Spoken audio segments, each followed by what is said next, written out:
आचार्य जी, बहुत स्वागत करूंगी कार्यक्रम में आपका। बहुत बहुत धन्यवाद। पहले तो आपको जय माता दी, हमारे तमाम दर्शकों को जय माता दी। जी आचार्य जी, सबसे पहले मैं आपसे सवाल जानना चाहूंगी कि नवरात्र के इन 9 दिनों को लेकर भक्तों के मन में असीम आस्था, असीम श्रद्धा होती है। माता रानी पर बेहद विश्वास होता है और इसी विश्वास के चलते लोग कई मनोकामनाओं को मन में रखकर माता रानी के 9 व्रत रखते हैं। कुछ लोग 9 व्रत रखते हैं, कुछ लोग जोड़ों में व्रत रखते हैं। लेकिन अगर हमने व्रत रखा है तो हम कैसे समझें कि हाँ, माता रानी हम पर प्रसन्न है? सबसे पहले तो आपसे इसी सवाल का जवाब जानना चाहूँगी। क्या बात है, बहुत ही सुंदर सवाल किया है ज्योति ने, मैं कहूँगी। चलिए, हाँ, ये प्रश्न अक्सर हम सबके मन में उभरता है कि हमने माँ के व्रत किए, हमारा तो भोग ही नहीं लगा, हमने तो नारियल अर्पित किया था, इसमें तो दरार आई नहीं, हमारा तो प्रसाद ही नहीं माँ ने ग्रहण किया। तो अब कैसे पता चले कि जो हमने व्रत किए थे माँ हमसे खुश हुई? पहला है, आप पर देवीय कृपा है कि अगर आप चाहकर भी किसी का बुरा नहीं कर पाते। आप सोचते हैं कि इस बार मैं उसको ये जवाब दूंगा या उसके साथ इस बार ऐसा करूंगी, उसने मेरे साथ पिछली बार ठीक नहीं किया। लेकिन जब वो सामने आता है वही शख्स जिसने आपका बुरा किया, तो आप उसका बुरा नहीं कर पाए, यानी कि आप एक अच्छे चरित्र के मालिक हैं, तो आप पर देवीय कृपा है।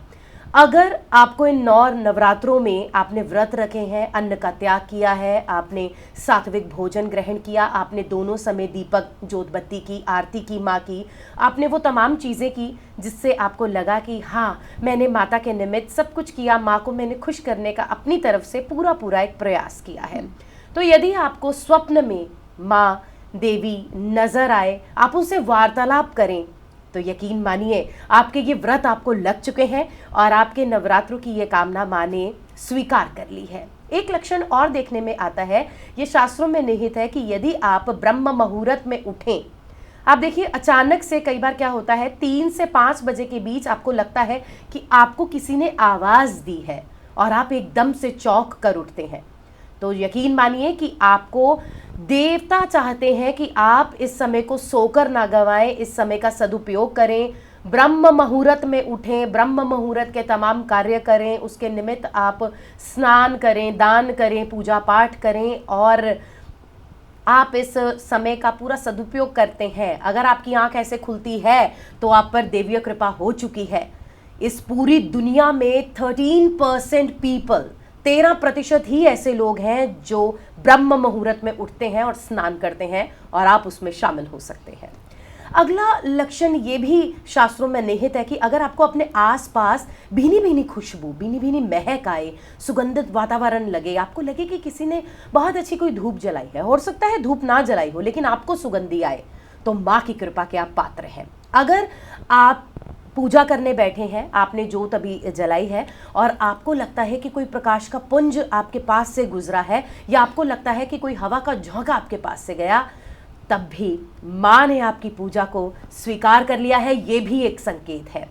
अगर आप शादीशुदा हैं, आपका पूरा भरा भूरा परिवार है, आपका बेटा और बेटी आपके कहने में है, आपकी पत्नी आपके अनुसार चलती है, यानी कि ओवरऑल पूरे परिवार में पारिवारिक प्रेम है, सौहार्द है, तो भी आप देवी की कृपा के पात्र बन चुके हैं। आप घबराइए नहीं। अगर आज की डेट में आपके बच्चे आपके कंट्रोल में हैं, आपकी वाइफ आपके अकॉर्डिंग चल रही है, तो आपसे तो लकी कोई और हो ही नहीं सकता।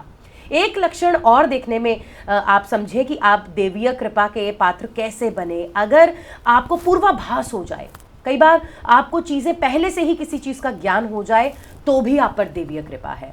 अगर आपकी लाइफ में अचानक से आपको लाभ मिल जाए, आपको थोड़ी सी मेहनत करने पर लाभ एकदम से मिल जाए, आपने ज़रा सा प्रयास किया, आपने कहा ठीक है चलते हैं, नौकरी मिली नहीं तो ठीक है कहीं और ट्राई करेंगे, लेकिन आपको नौकरी मिल गई। आपने थोड़ी सी कोशिश की, आपने कहा ठीक है मेरी इस बार तैयारी नहीं है, एंट्रेंस में दे रही हूँ या दे रहा हूँ, लेकिन आपका एंट्रेंस क्लियर हो गया। तो थोड़ी सी मेहनत करने पर आपको लाभ मिल जाए, आप पर देवीय कृपा है, तो आप ईश्वर का धन्यवाद करें कि आप पर देवीय कृपा है। संतवाणी दुखदाहिनी सुखदायिनी।